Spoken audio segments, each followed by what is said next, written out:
Morning students. जैसा कि हम सेंटेंस कनेक्टर पढ़ रहे थे और हमने सेंटेंस कनेक्टर देन और इफ़ का प्रयोग पढ़ा है, तो उसी क्रम में आज हम एक नया सेंटेंस कनेक्टर पढ़ेंगे जो कि सिंस है।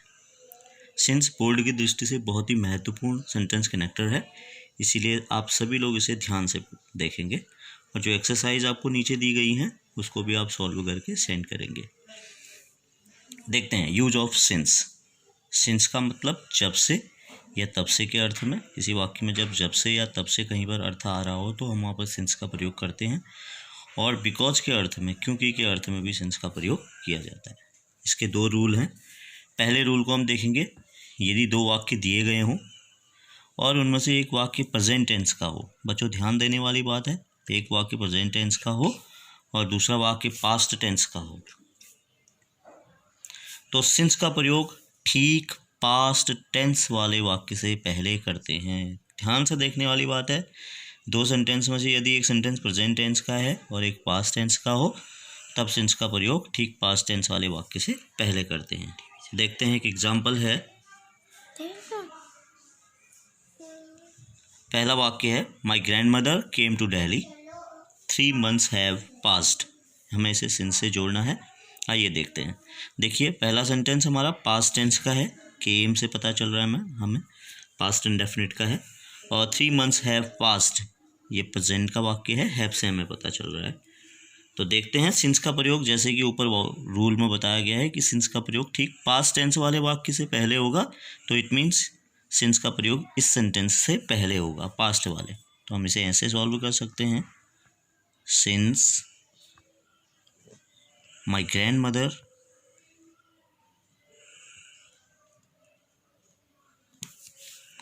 came to Delhi,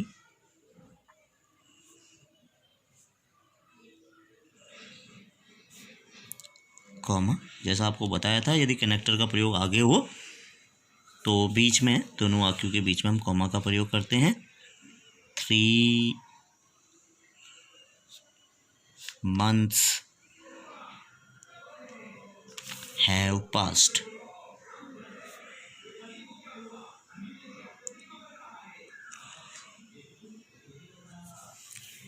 उसी प्रकार से दूसरा रूल इसका ज़्यादा महत्वपूर्ण है। यदि आप इस रूल को गौर से देखेंगे तो आपको सिंस कनेक्टर को जोड़ने में बिल्कुल भी परेशानी नहीं होगी।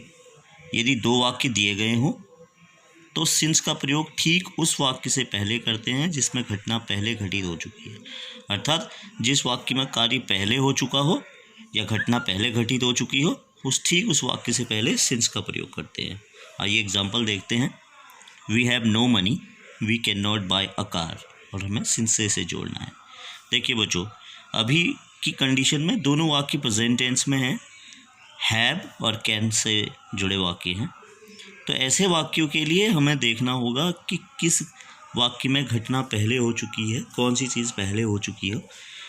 वी हैव नो मनी, हमारे पास धन नहीं है। We can not buy a car, हम एक कार नहीं खरीद सकते। तो पहली चीज़ इसमें हमारे पास धन नहीं है, तो इसलिए सिंस का प्रयोग वी हैव नो मनी से पहले करेंगे। तो ये सेंटेंस इस प्रकार से बनेगा, since we have no money, comma जुड़ जाएगा, we can not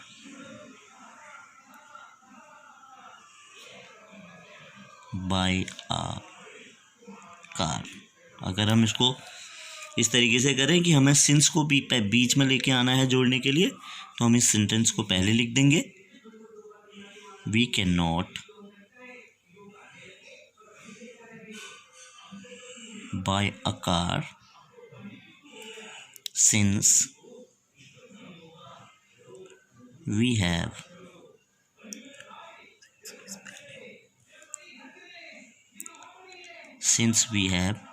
know money.